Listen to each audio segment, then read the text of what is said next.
ఇటీవల రాష్ట్ర ప్రభుత్వం రైతులకు ₹1,00,000 రుణమాఫీ చేయడంతో రైతులు తిరిగి రుణం పొందేందుకు పెద్ద ఎత్తున బ్యాంకుల వద్ద బారులు తీరారు. తెలంగాణ కాంగ్రెస్ ప్రభుత్వం గతంలో తీసుకున్న రైతులకు ₹2,00,000 రుణమాఫీలో భాగంగా మొదటి విడత ₹1,00,000 రుణమాఫీ చేయడం జరిగింది. దీంతో పాటు రాష్ట్ర ప్రభుత్వం రుణమాఫీ అయిన రైతులు కొత్తగా రుణాలు తీసుకునేందుకు బ్యాంకర్లతో సమావేశం నిర్వహించి రుణమాఫీ ఇవ్వాల్సిందిగా తెలపడంతో రైతులు పెద్ద మొత్తంలో రుణమాఫీ కోసం బ్యాంకుల వద్ద భారీగా బారులు తీరారు. రైతులతో బ్యాంక్ అంతా కూడా సందడిగా మారింది.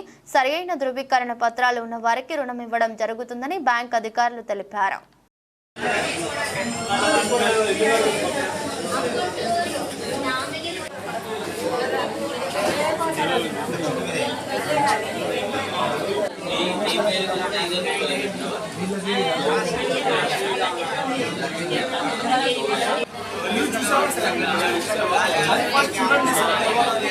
ఇప్పుడైతే